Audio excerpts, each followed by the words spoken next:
Forget everything you think you know about financial interviews. Today, we're putting Wall Street veteran on the hot seat. No stock picks, no canned advice, just real business situations, tough decisions, and the philosophy behind why smart people make dumb financial choices and what separates those who build businesses from those who build lasting wealth. Let's see what happens when the script gets thrown out of the way. No more burnout, no more fear. We'll build it strong, make it clear. Not just a grind, but a dream that's true. Building a business that works for you.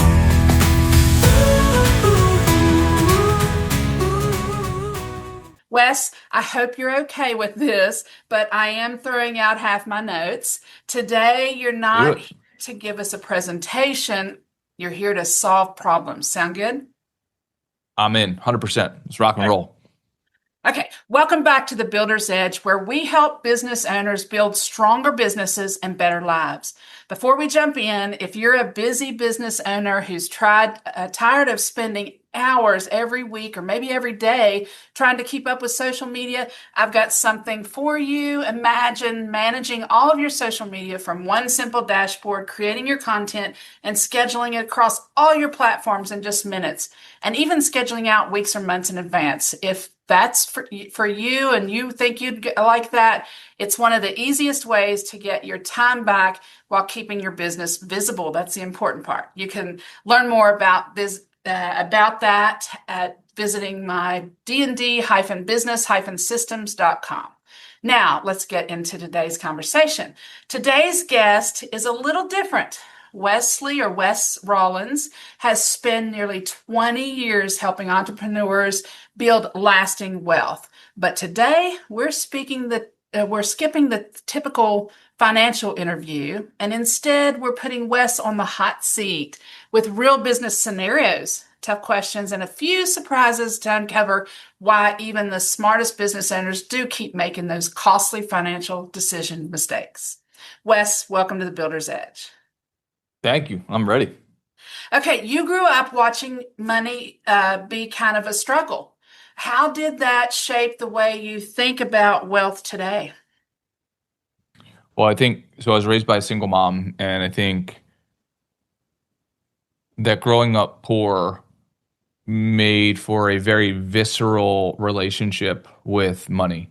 I'm aware that money doesn't create happiness, but if you've ever been poor before, you know that not having money can really be the recipe for unhappiness. So I am very lucky because that pain in my early childhood gave me the gift of knowing exactly what I was going to do for the rest of my life. I always knew that I'd work in finance. And I know that a lot of people struggle with their career and the optionality of careers.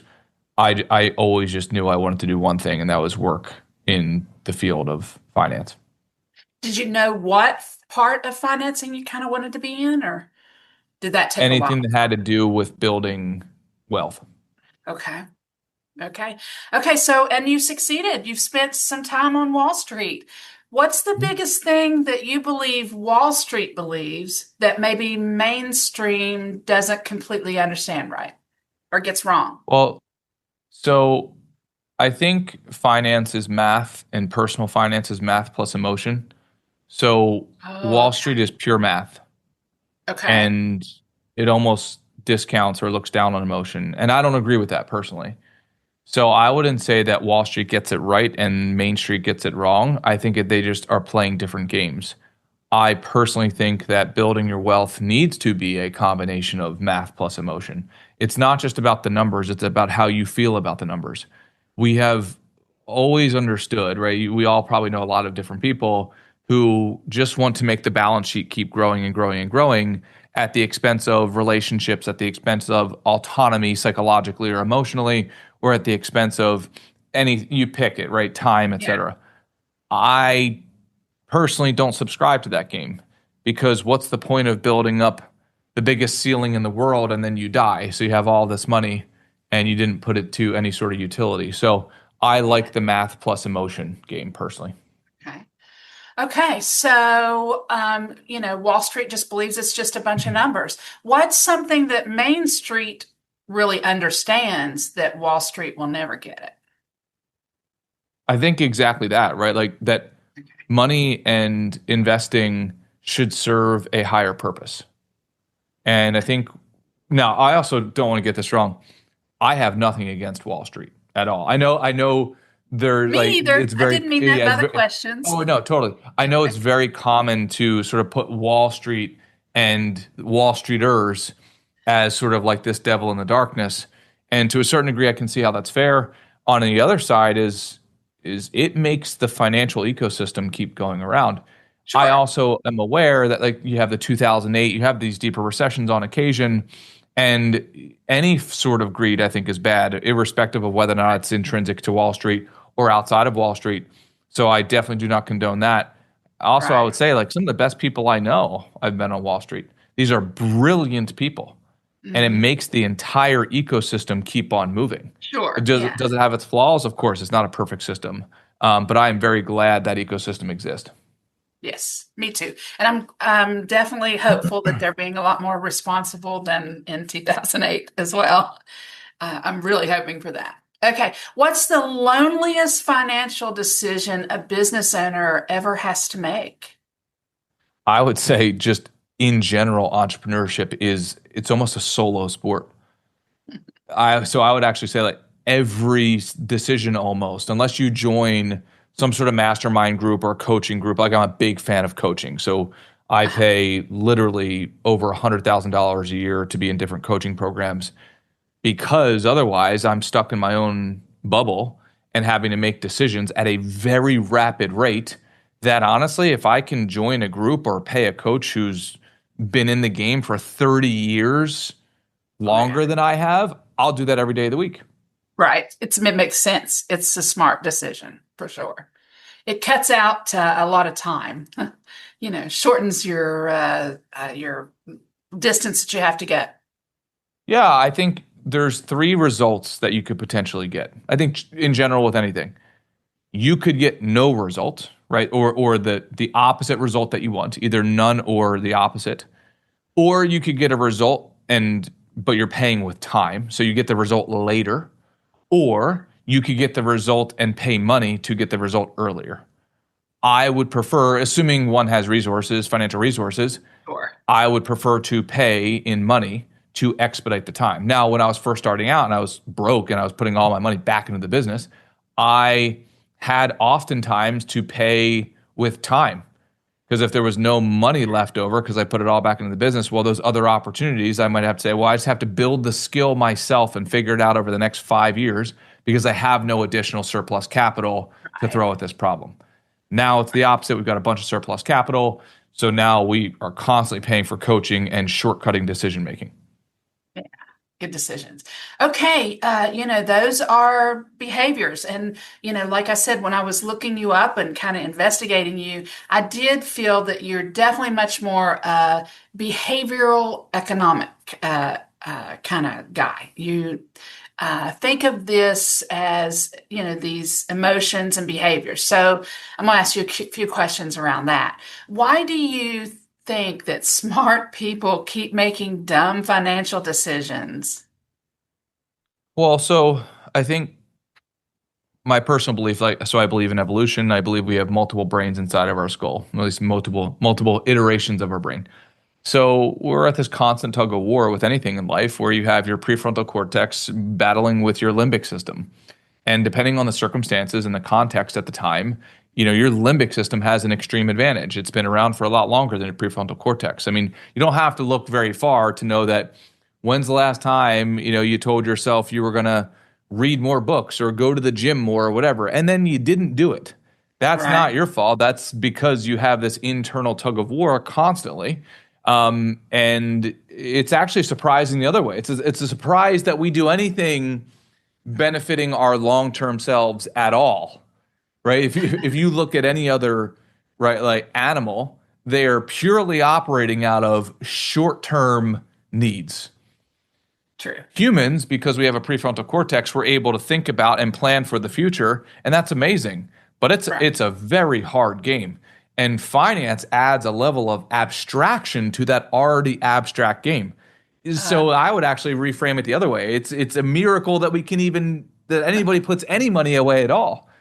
So, but at the same time, there's ways of bridging the gap between the psychology that works and the behavior that doesn't work, if that makes sense. Like, or the behavior that doesn't work to the behavior that does work. Okay. So what's the biggest financial behavior or lie that entrepreneurs kind of tell themselves?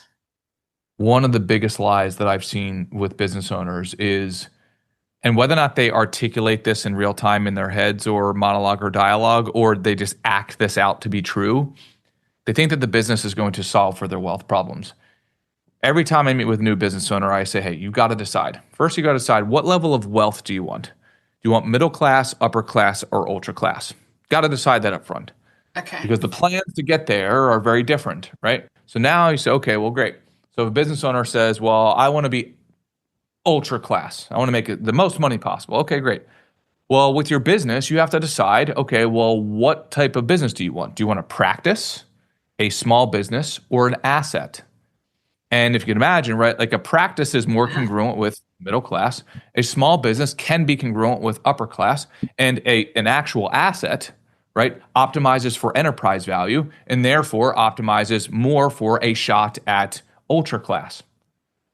So, but if you want to keep your business as a practice, meaning like almost like a solopreneur type of situation, the probability of you getting to ultra class is basically zero. Now, there's exceptions to every rule, but if you want to get to ultra class, you're going to have to be building an enterprise.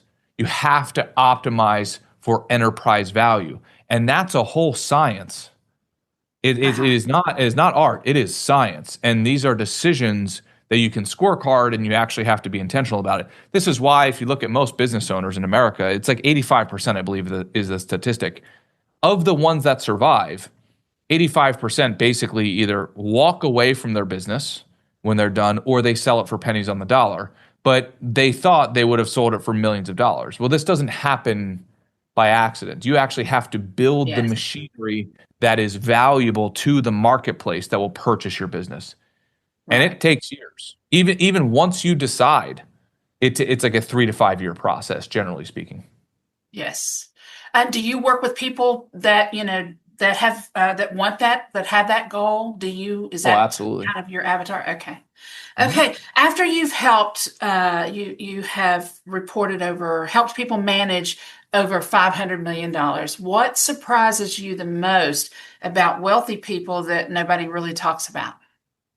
Well, I'm only going to update this number because I think it's important. This is not to pound my chest, but it's actually to say, like, in the finance space, what oftentimes happens is people provide commentary, and I don't want to be disrespectful, who oftentimes perhaps they shouldn't, or they just haven't produced the results yet. And that's okay, but pretending that that's the same as like a seasoned veteran who's done it. So the only reason I'm saying these numbers is out of like respect of anybody who's listening, so they can put me in whatever bucket they want, but they know it's coming from a place of substance. So we currently manage about $630 million, very close to it if I didn't check this morning yet. But and then one of the coolest numbers is we've returned about almost $170 million back to investors since 2019 to pay for college, to pay for housing, to pay for whatever the families want, vacations, et cetera, long-term care, et cetera, et cetera.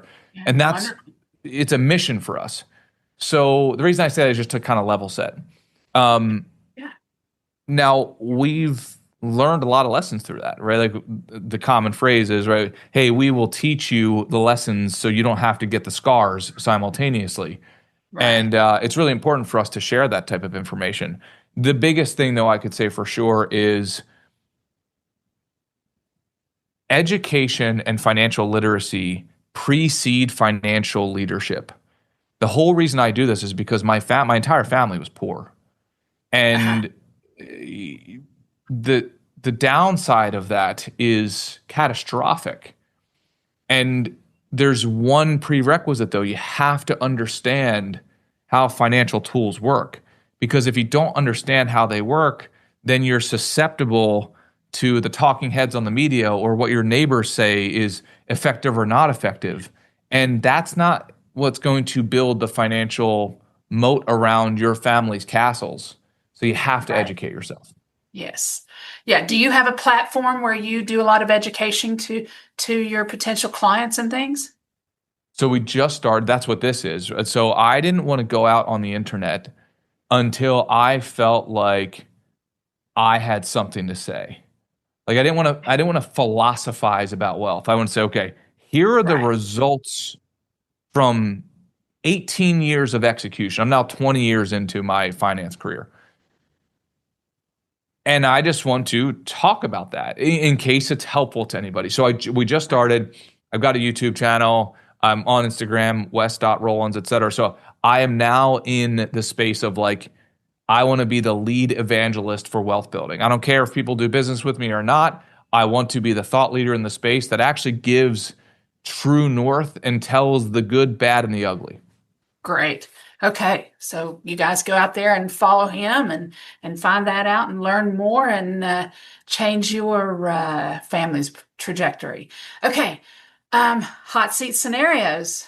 Okay. Good. We've got a 55-year-old male. He's a contractor. She's a contractor. They make $700,000, owns 12 trucks, and has no retirement. What's your first question? How much money they're taking from the business and putting on their personal balance sheet. Okay. How much are they paying themselves every year? That's your first question. I would say, honestly, I would say every week, if not every other week. Frequency and duration are extremely important when it comes to wealth building. Okay. Explain that a little bit more. Yeah. So oftentimes what happens with business owners is they dump so much money back into the business, or they let their CPA sell them on the concept of at the end of the tax year, hey, Mr. Business Owner, you don't want to pay all this money in taxes, so let's go and buy another G-Wagon or a Range Rover. Oh, that infuriates me. That makes me any madder. Fire that tax guy. I'm so sorry. Yeah, it's crazy. It is. Yeah, like it's something crazy. that's going to depreciate, something that's not going to affect anybody other than, 10, 15 years if you're lucky? Yeah, it's sad. Okay. Yeah. That is a short-term tax mitigation solution, not a long-term wealth solution. Number one, focus very heavily on two things, in my opinion. Number one, building enterprise value. Number two, systematically removing capital from the business, de-risking it, and building up your personal net worth. You can do both of these simultaneously.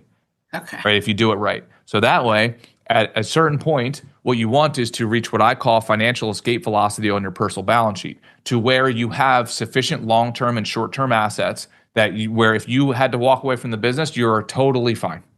Now, in a perfect world, you have three long-term assets: private business, public companies, and real estate. And ideally— Repeat those again. Yep, private business, public companies, and real estate. Okay. So that I call that the triple crown of long-term assets. Now you also want short-term assets, but for the long-term assets, private business by far is my favorite. Building up enterprise value, and the tax code allows for tax benefits for business owners. Now, my one caveat is do not invest in private businesses, in my personal opinion. It's so hard to have a successful private business. So my caveat is only invest in a private business if you own, operate, and control the business. I've seen so much wealth lost by, hey, I invested in my best buddy's, cigar shop down the street or his restaurant. It's like, you could kiss that money goodbye, most likely, right? We don't want to be in the mode of catching lightning in a bottle, because if you catch lightning in a bottle, which you likely won't, you darn sure are not going to do it twice. So we want to do the things that are highly probable of building our wealth. So number one, private business by far is my favorite. Number two, for me, public companies. So think stocks, right? Like Apple Computer, Coca-Cola, et cetera. I'm not formally recommending those. I've got my fiduciary licenses. So just like heads up, I'm just randomly saying these as examples. Right. Yes. I mean, the problem is you can't make it a gambling conversation, because most people, because financial public markets have become so efficient, some people, keyword some, very few percentage wise, right, Okay. but they happen to be very loud, treat the stock market as a casino. This is the wrong thing to do, very clearly. There are entire trading platforms that are literally geared towards gamifying this. I won't name those platforms. You're probably aware of them. I hate it. Right. But if we throw that out and say, okay, we're not going to gamble, see it for what it is. We have one of the greatest gifts that capitalism has ever given us, irrespective of your IQ or your ability to work or your desire to work hard. You can literally purchase ownership of the largest and best companies in the world in history. You can literally buy ownership of these. And by the way, you can buy it within like 10 minutes of hearing the words coming out of my mouth right now. That is amazing. Yeah. It's absolutely amazing. But the curse is, because we've made it so efficient, we've oftentimes discounted the severity or the gravity of what's happening. Okay. Right? So it's this makes people more susceptible to saying, "Oh, well, I'll buy Apple computer today and then I'll flip it tomorrow." You would never do that with a piece of real estate or a private business for sure. Yeah. You would never buy a private business, say, "I'm going to sell it 5 hours from now if the price goes up." No. Never. Right? The paperwork alone would take you 6 months, if not a year. Right. Versus it's kind of backwards, right? We can buy the biggest companies in the world and we can do it in 5 minutes. Yeah. So because it feels administratively easy, in fact, almost invisible, right? It sort of lessens the gravity. But if you just treat these investments for what they actually literally are, which is you are buying ownership of that Fortune 500 company, that's unbelievable. Yeah. And you don't sell it just, in my opinion, you don't sell it just because it went down in price. What is price for that particular day? Price is just what people are willing to pay at that given moment. And sometimes, like 2008, COVID, during the tariffs, et cetera, people can get scared at a mass level. That's just human psychology. That's herd-based thinking. That has nothing to do with the balance sheets and the cash flow statements of the underlying businesses. True. Okay. So we have to start thinking as business owners to be really good investors. Now, the third option is real estate. Real estate's a good option. It's not a great option. I own real estate. Not for everybody. Yeah, it's not for everybody. Exactly. It's a good asset, not a great asset. Some people think it's like the world's best asset. I just disagree. Why? Because real estate, it can't innovate. It has a ceiling on how much it can earn. Plus, it's susceptible to taxes, like additional taxes, out here in California, right? And we've got HOAs as extra fees. We got, real estate taxes. I pay for my grandmother's expenses, as an example. I pay many thousands of dollars a year in real estate taxes for her home that's only worth $150,000. Wow. And I have a friend who owns some property in Ohio, and his taxes literally just went up. He doesn't even live in this local neighborhood. He owns some storage units in this neighborhood. His taxes just got voted to go up by $7,000, and he doesn't even live there. Wow. Right. So real estate, oftentimes, because it's not highly regulated, you can get sort of like these marketers who talk about real estate as like this, silver bullet. Again, it's not a bad asset. It's also not an outstanding asset. Typically, to enhance the returns, you apply leverage to it. Anytime you apply leverage, which is debt, you, by definition, are increasing the risk because you are adding future obligation to the transaction. However, I do think it rounds out the portfolio. Where I live out here in Southern California in Orange County, typically when you own a primary residence, that's sufficient for most families, because to buy a house out here, its starter house is $1 million. So if you have a $3 million home on your balance sheet, you probably don't need to have much other real estate. However, I would say if you want to add a good critical mass of real estate on your balance sheet, I like having between 3 and 5 rental properties for our clients. 3 to 5 high-end rental properties. You get a better quality tenant. You don't have to manage 50 properties. That would be the equivalent if you're doing like Class C apartment buildings or something. Absolutely. High-end, local, high-quality tenant. Keep them for life and move on. Then invest in private business and public companies. Yes, it makes all the difference in the world. I had, went from, low end, not low end, but middle of the way kind of tenant, and then totally revamped my properties and got that higher end tenant. It's a whole different ball field, whole different ball Oh field. yeah. Yeah. Oh yeah. Okay. So a business owner wants to retire in 5 years. Oh, but Mhm. their kids don't want the business. Now what? Yeah, exactly. So this is where number one, 5 years is almost like the minimum time you need. Okay. If you're like most business owners, not you, but the hypothetical business owner you're implying, most business owners just have not really actually planned for an exit. They don't. They haven't prepped the business for The exit. majority do not. You must prep the business for exit, which means you must build the business for exit. It's one of those things where it's like, stay ready so you do not have to get ready. Now, assuming the business owner did not prep for exit, let's say they didn't, because that's the majority of the case, the vast majority of the case. Number one, you're probably going to have to recast your books, right? Most business owners are putting questionable expenses on their on their P&L most of the time. So you're going to have to recast your books. You got to clean up your books, and if you don't have a bookkeeper, get a bookkeeper. If you don't have a CFO, get a CFO, or get at least a part-time fractional CFO.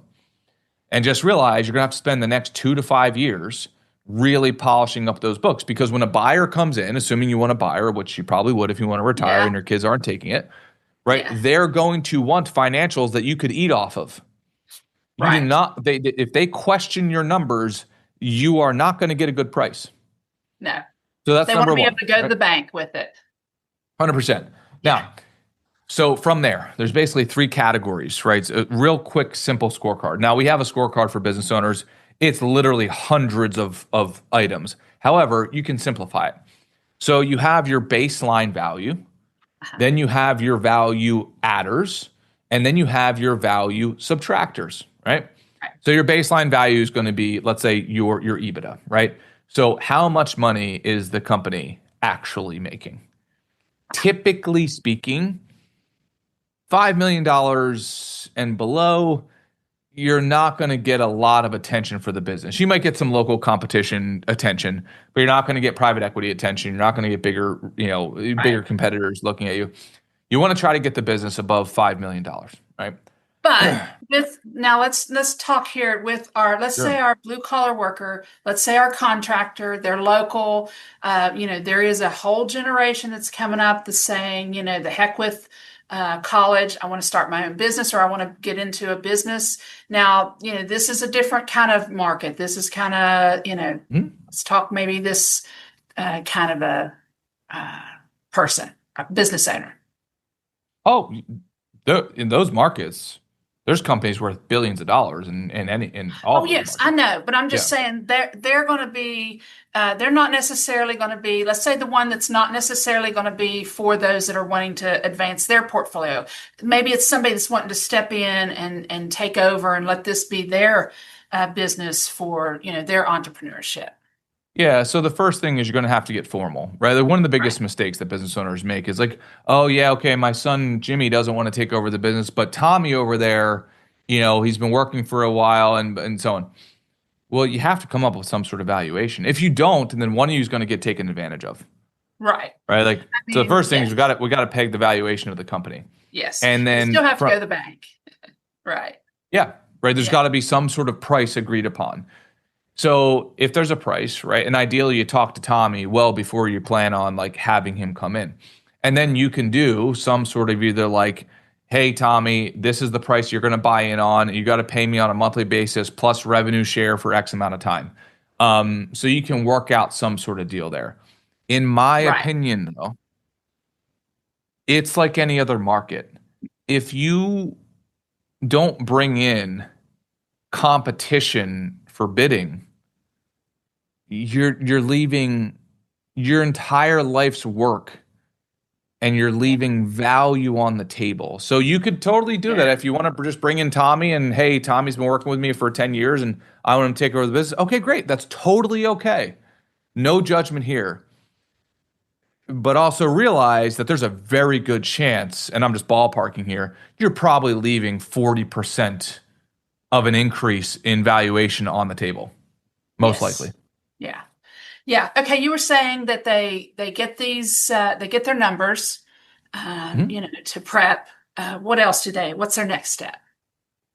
So then actually enhancing those numbers. So all businesses trade on what they call like a range of multiples.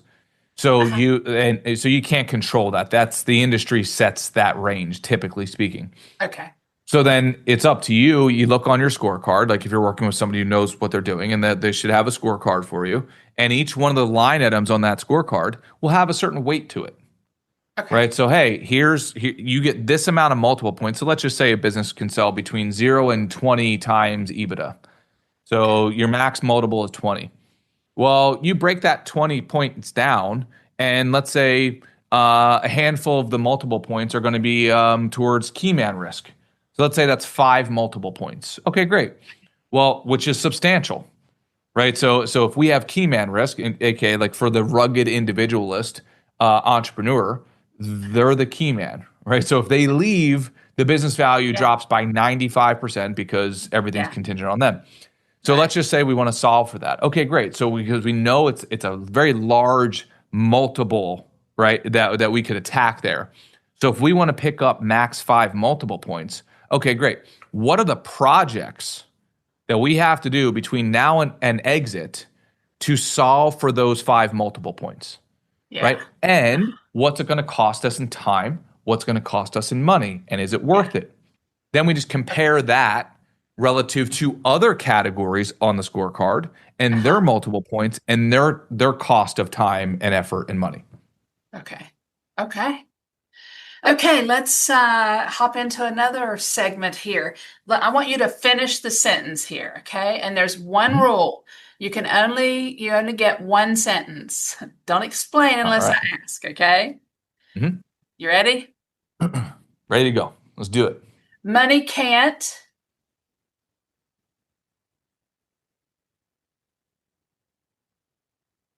Be optimized without leadership. Okay. Every entrepreneur eventually. Leaves the business. Okay. The Either biggest dies or sells or leaves. one or the other, right? Okay. The biggest financial lie is. You don't have control over your money. Most millionaires.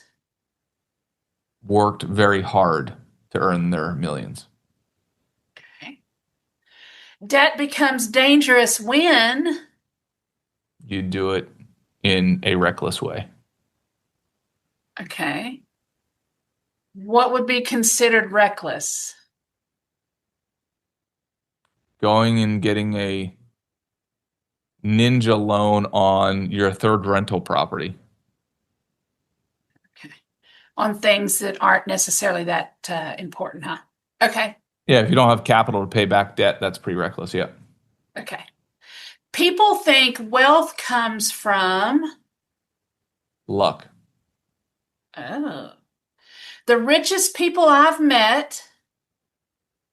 Are the hardest working. The poorest mindset I see is. Thinking that rich people are evil. Oh. Yeah, there's kind of a thing that people like to attach to that. They must have done 100%. something evil to get it, They can't Mhm. be that because, of anything other than evil.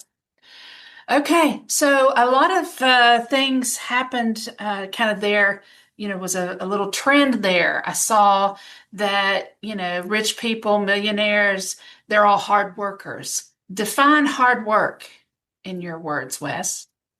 Well, caveat. I would never make the claim that all are hard workers, but the millionaires, the deca millionaires and centimillionaires that I know, that assuming they did not inherit it, oh, I mean, they're the hardest working people in the room. And it's not only like the hard skill working, it's the soft skill. you have to know how to navigate politics. You have to know how to be diplomatic. You have to know how to be likable. And not only do you have to know how to do it, you have to do it. Yeah. Right? Like you got That's to true. wake up every day and say, I need people to not only like my product or service, I need them to like me in the process. And we're humans. You don't want to be likable every day. Some days, no, you don't care. Yeah. But But this most is why days, business is yeah. beautiful because the market doesn't care about your feelings. And I know that sounds harsh, but it doesn't. Right? If you're a shop owner and you smile when you're giving over the coffee, you will enhance your probability of selling more coffee to that individual. If Yeah. you don't smile and you happen to be a jerk simultaneously, you've just severely decreased the probability of selling your Yes, coffee in the future. That's absolutely. the market, Yeah. period. And I Yeah. love it. Great. I love marketing too.